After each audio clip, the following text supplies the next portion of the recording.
Hello friends, आप सभी का हमारे यूट्यूब चैनल में स्वागत है। आज हम आपके लिए लेकर आए हैं एमएड फोर्थ सेमेस्टर का करिकुलम डेवलपमेंट यानी कि पाठ्यक्रम विकास। और ये हैं आज के हमारे टॉपिक। राष्ट्रीय पाठ्यक्रम संरचना एनसीएफ 2005 क्या है? एनसीएफ की फुल फॉर्म क्या है? National curriculum framework. ये हमारी नेशनल फ्रेम एनसीएफ की फुल फॉर्म है। कभी कभी आ जाता है क्वेश्चन अति लघु में कि एनसीएफ की फुल फॉर्म बताइए, तो एनसीएफ की फुल फॉर्म क्या है? National curriculum framework.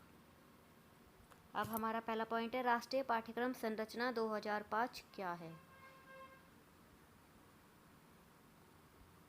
तो राष्ट्रीय शिक्षा नीति 1986 के अनुसार राष्ट्रीय पाठ्यचर्या की रूपरेखा राष्ट्रीय शिक्षा प्रणाली को विकसित करने का एक साधन है तथा शैक्षिक घटकों के साथ साथ यह भारत की भौगोलिक एवं सांस्कृतिक वातावरण की विविधता का उत्तरदायित्व निभाते हुए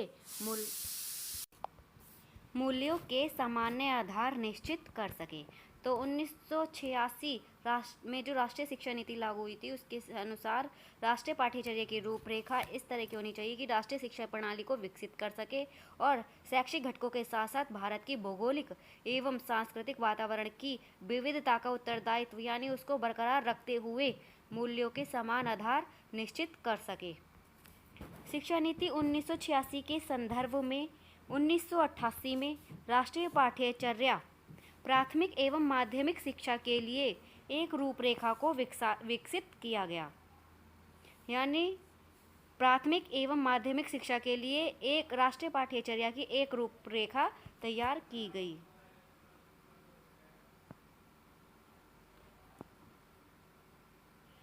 लगभग 12 वर्षों के अंतराल के बाद सन 2000 में स्कूली शिक्षा के राष्ट्रीय पाठ्यचर्या की रूपरेखा विकसित की गई।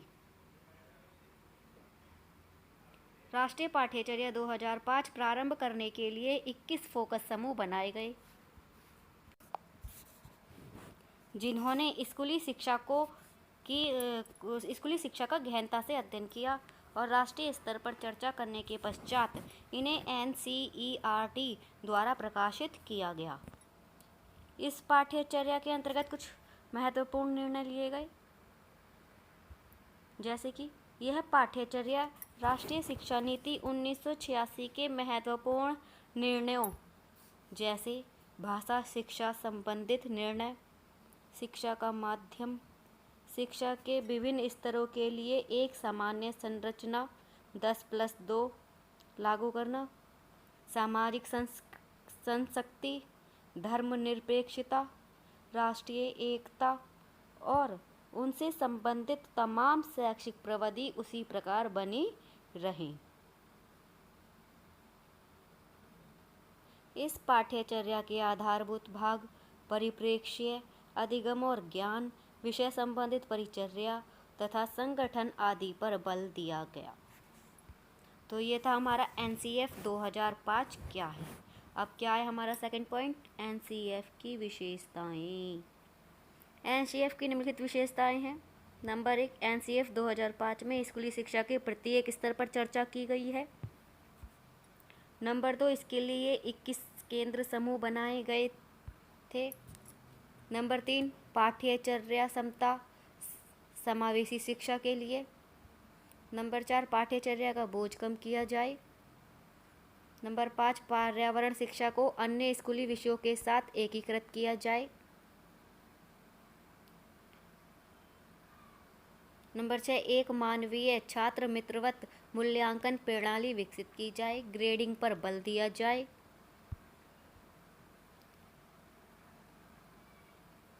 नंबर 7, विवेचनात्मक शिक्षा शास्त्र पर बल दिया जाए।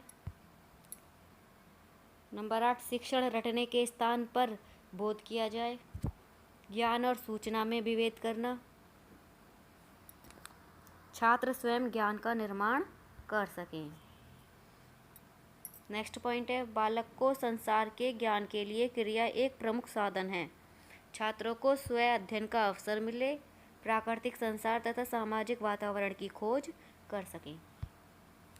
यानी बालक जो करके सीखता है वही उसके लिए सबसे अच्छा अनुभव होता है, उसी से प्राप्त ज्ञान स्थायी रहता है, क्योंकि वह बच्चा करके सीखता है। छात्रों को स्वयं अध्ययन करने का अवसर प्राप्त हो, वह अपने प्राकृतिक वातावरण, सामाजिक वातावरण में फर्क कर सके। तो ये थी हमारी एनसीएफ की विशेषताएं। अब हमारा थर्ड पॉइंट है पाठ्यक्रम का अर्थ, मीनिंग ऑफ करिकुलम। करिकुलम है क्या? करिकुलम वह साधन है जिसके द्वारा शिक्षा तथा जीवन के लक्ष्यों की प्राप्ति की जाती है। करिकुलम शब्द की उत्पत्ति अंग्रेजी के करिकुलम के पर्याय के रूप में हुई है। करिकुलम एक लैटिन शब्द है जिसका अर्थ है दौड़ का मैदान। पाठ्यक्रम की तुलना उस दौड़ के मैदान से की गई है जिसको दौड़कर पार करने वाला विद्यार्थी अपने गंतव्य स्थान तक पहुंच जाता है। It is a runway, a course which one runs to reach a goal. या फिर आप दूसरे शब्दों में कह सकते हैं, पाठ्यक्रम वह मार्ग है जिसका अनुकरण करके विद्यार्थी शिक्षा के लक्ष्य को प्राप्त करता है। अब है पाठ्यक्रम की परिभाषाएं। कनिंघम के अनुसार कलाकार के हाथ में यह एक साधन है, कलाकार मतलब शिक्षक, जिसके द्वारा वह पदार्थ मतलब शिक्षार्थी को अपने आदर्श के अनुसार अपने स्कूल में डाल सके। The curriculum is the tool in the hands of the artist to mould his material according to his ideal in his studio या इन हिज स्कूल। तो ये कहा था कनिंघम ने।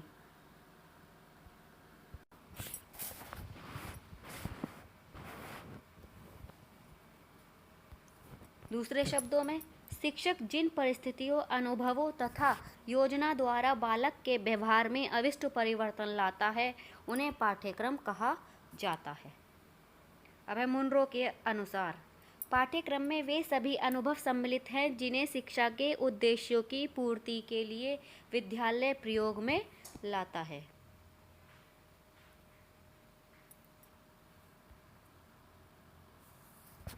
अब है माध्यमिक शिक्षा आयोग के अनुसार, संपूर्ण स्कूली जीवन ही पाठ्यक्रम है जो छात्रों के जीवन को हर बिंदु पर स्पर्श करता है तथा उनके संतुलित व्यक्तित्व के विकास में योगदान देता है।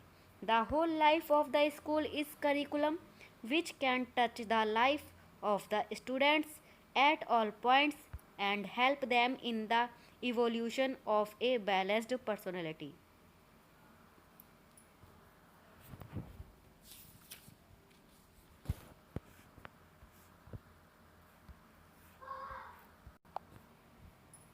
अब है पाठ्यक्रम की प्रकृति। शिक्षा की आवश्यकता और पाठ्यक्रम की आवश्यकता समान है, लेकिन ये शिक्षा की ऐतिहासिक समीक्षा से विदित होता है कि आवश्यकताएं समय समय पर बदलती रहती हैं। अब है पाठ्यक्रम की प्रकृति। पाठ्यक्रम की प्रकृति का उल्लेख नीचे दिया गया है। तो पाठ्यक्रम की जो प्रकृति है उसका उल्लेख निम्न बिंदुओं के द्वारा किया गया है। नंबर 1, ज्ञान प्राप्त करने के लिए अन्य जीवों से प्रमुख भिन्नता मानव की ज्ञान की दृष्टि मानी जाती है। मतलब ज्ञान प्राप्त करने के लिए मनुष्य को सभी जीवों से श्रेष्ठ माना जाता है।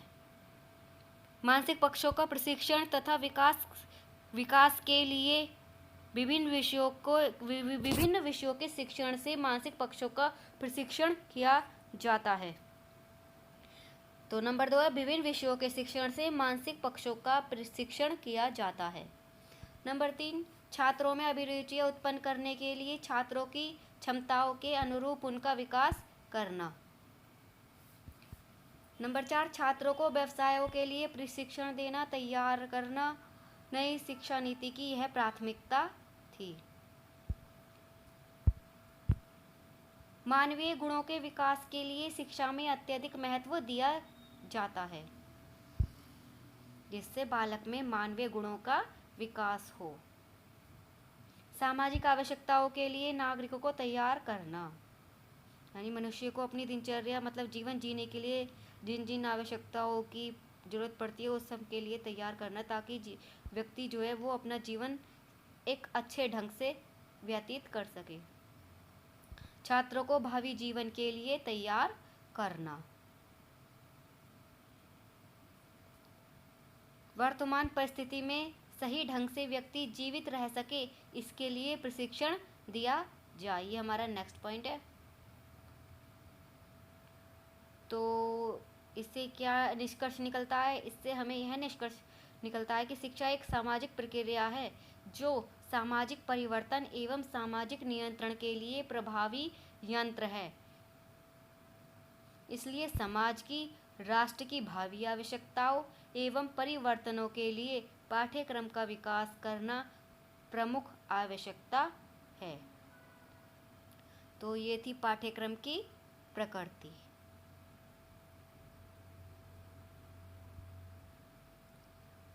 अब है एलिमेंट्स ऑफ करिकुलम। तो अब एलिमेंट्स ऑफ करिकुलम यानी कि जो एलिमेंट्स करिकुलम के एलिमेंट्स हैं वो कितने हैं? 4।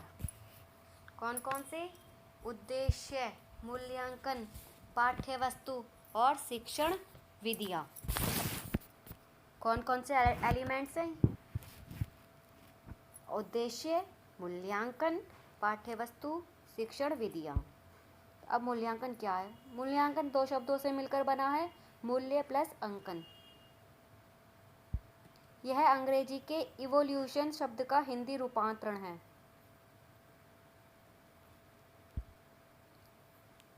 मापन जहाँ किसी वस्तु या व्यक्ति के गुणों को अंक प्रदान करता है, वहीं मूल्यांकन उन अंकों का विश्लेषण करता है और उनकी तुलना दूसरों से करके एक सर्वोत्तम व्यक्ति का चयन करता है या सर्वोत्तम वस्तु का चयन करता है।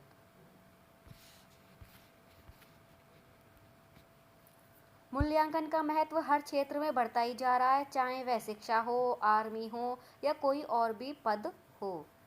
इसके द्वारा एक उत्तम नागरिक का निर्धारण किया जाता है। मूल्यांकन मापन द्वारा प्राप्त अंकों का विस्तृत अध्ययन करता है और यह अध्ययन वह सामाजिक, सांस्कृतिक और वैज्ञानिक आधार पर करता है। अब है नंबर 2, पाठ्यवस्तु। तो पाठ्यवस्तु किसी विद्यालय या शैक्षिक विषय की उस विस्तृत रूपरेखा से है जिसमें विद्यालय, शिक्षक, शिक्षार्थी एवं समुदाय के उत्तरदायित्वों के निर्वहन के साथ साथ छात्र के सर्वांगीण विकास के अध्ययन तत्व समाहित होते हैं। यानी कि पाठ्यवस्तु जो है वो शैक्षिक विषय की एक विस्तृत रूपरेखा है जिसमें विद्यालय, शिक्षक, शिक्षार्थी और समुदाय के जो उत्तरदायित्व हैं उन्हें निर्वाह करने के लिए, छात्रों का सर्वांगीण विकास करने के लिए जो भी आवश्यक तत्व होते हैं वे सब हमारी पाठ्यवस्तु में समाहित होते हैं। नंबर 3 है शिक्षण विधियाँ। जिस ढंग से शिक्षक शिक्षार्थी को ज्ञान प्रदान करता है उसे शिक्षण विधि कहते हैं। शिक्षण विधि का प्रयोग बड़े व्यापक शिक्षण विधि का अर्थ जो है वो व्यापक रूप में दिया जाता है। एक ओर तो इसके अंतर्गत अनेक प्रणालियाँ, योजनाएं सम्मिलित की जाती हैं और दूसरी ओर शिक्षण की बहुत सी प्रक्रियाएं भी सम्मिलित कर ली जाती हैं।